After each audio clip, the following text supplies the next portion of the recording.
All right, we're going to head into 2012 Olympic champ, 2008 Olympic champ, arguably the era.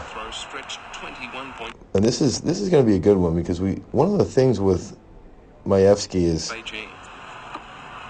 he's always had a very different glide in relative comparison to even Storrell or Timmerman. So let's just break this down. This wins him the Olympics, two Olympics in a row. With the title already assured, his last throw stretched 21.89 meters. 21.89 to win it. Okay, so let's see a couple different things here. He doesn't really have a dynamic start right out of the back. He brings that left knee in, but his left foot stays back quite a bit.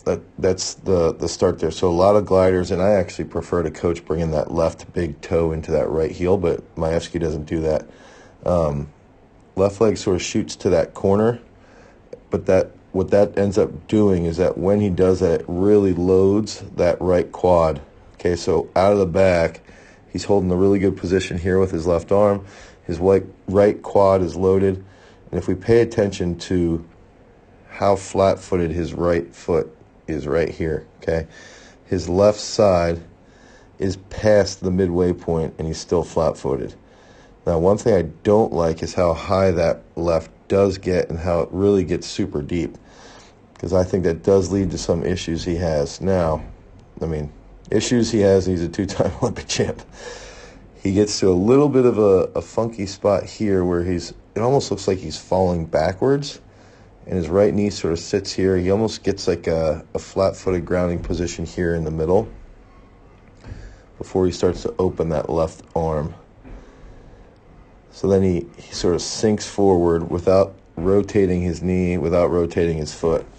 And I think a lot of people, this is something that someone who is not super talented physically as an athlete and from a coordination perspective, this position is going to be really hard to hold for someone who's not as athletic. Majewski is one of the best athletes of all time, so it's something he can get out of because that's how he's developed over time. He really does a good job with this flat left. If you pay attention to his flat left foot there, as he comes through, you can see he's still on his left side here, and his right shoulder's moving forward. Really high right elbow, okay?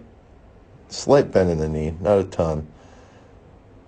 And he sort of drops that left elbow down a little bit here. He's not super active.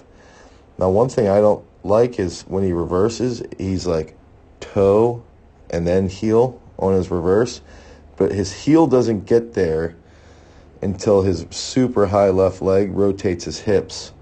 When his super high left leg rotates his hips, that's when his right heel gets into the board. Sort of wish they had that shot. But you can see right here, it's a little bit different. I believe this super high rotation from that left leg is all because of this position right here where it almost looks like he's falling back. He's got to super rotate that right shoulder, and that is the result, that super high left leg. You can almost see his left leg coming up over top there. But I believe that that's all because it starts with that left leg right here.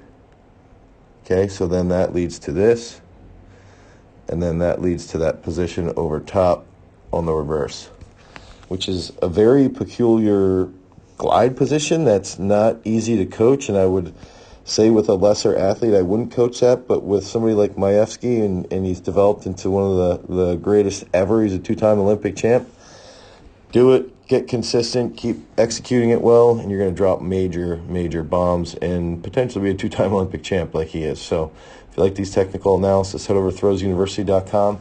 Until next time, guys, peace.